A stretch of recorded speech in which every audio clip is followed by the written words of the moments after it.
Salve a tutti ragazzi, io sono Brendan e benvenuti in questo primissimo video del canale interamente incentrato su Shaman King e sul mondo Itakei. Ho deciso di creare questo canale dato che in generale su YouTube e su altri social media si parla ancora poco di Shaman King e quando se ne parla spesso ci si limita a dare opinioni sulla serie originale o ad affrontare argomenti molto generici sul franchise. Non esiste un canale che si concentri su Shaman King a 360 gradi se non per un paio. Quindi vorrei dare una voce a questa community, un giusto spazio dove poter rimanere aggiornati sulle ultime novità di Shaman King e fare video teorie, video analisi e reaction ai vari capitoli che usciranno in futuro. Ovviamente non riuscirò ad essere super costante dato che ho l'università di mezzo, soprattutto in questi 3-4 mesi, ma proverò almeno a portarvi un video al mese se tutto va bene. Detto ciò, oggi volevo trattare di un argomento abbastanza importante in questo periodo, ovvero cosa succederà nell'immediato futuro per quanto riguarda Shaman King. Beh, per saperlo dobbiamo dare un po' di contesto su quella che è la situazione attuale del franchise. Il 23 novembre del 2024 si è concluso Shaman King The Superstar, il sequel diretto di Shaman King Flowers, con l'ultima pagina che citava "See you next in the sky". Questa è una frase che possiamo ritrovare anche nel capitolo extra aggiunto nel volume 35 della Final Edition di Shaman King, Day After Maze. Per comprendere meglio il significato di questa frase dobbiamo andare indietro fino al 2023, dove in un'intervista fatta a Takei prima della chiusura definitiva di Shonen Magazine Edge fu confermato che The Superstar non sarebbe stato il manga conclusivo dell'intero franchise,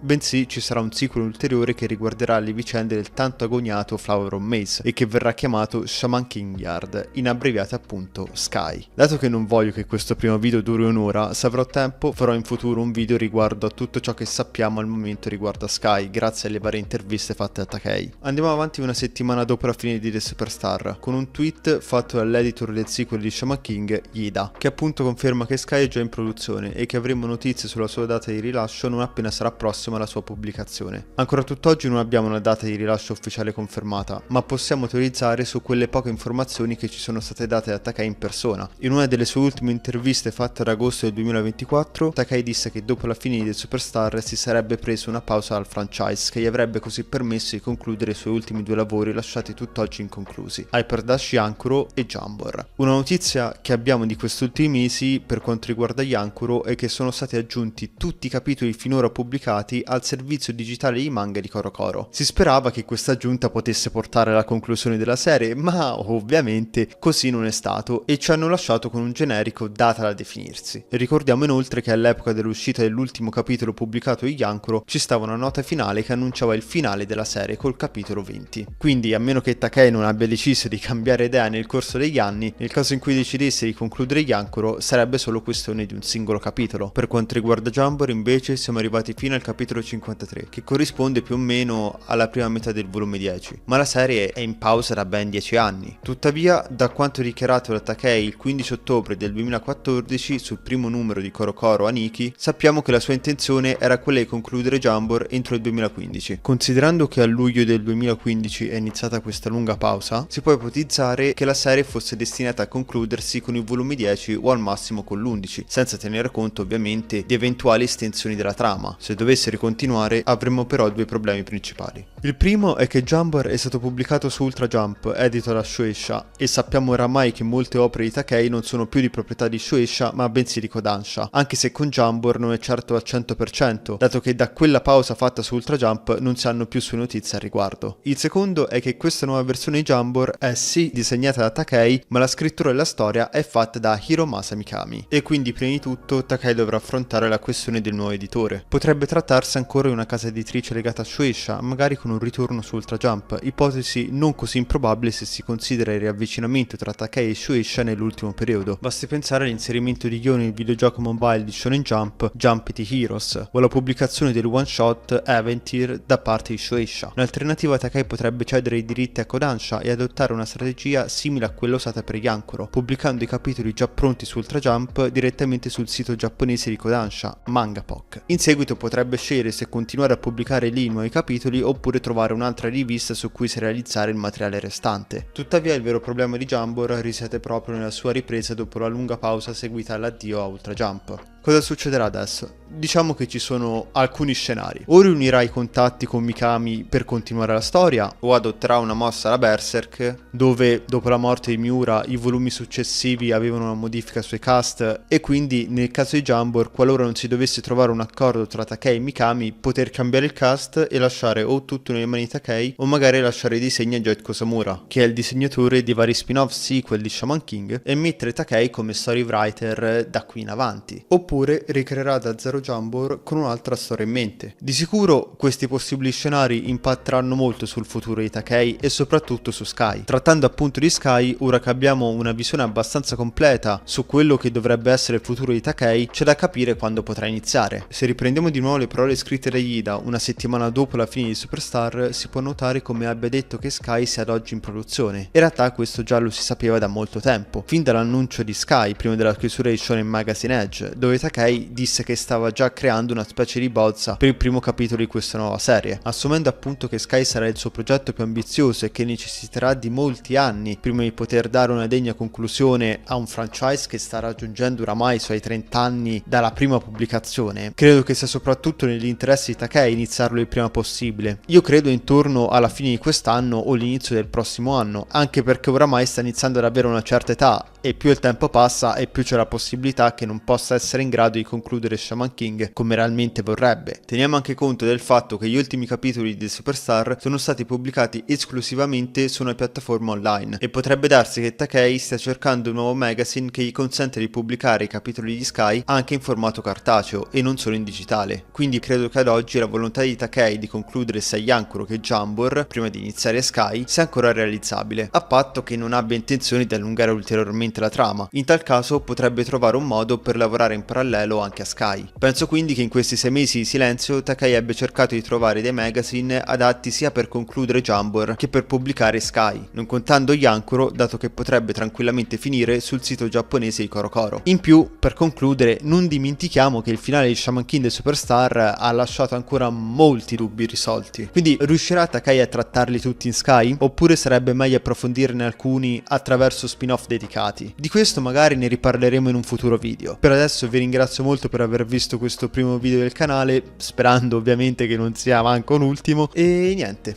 ci vediamo alla prossima. Ciao a tutti.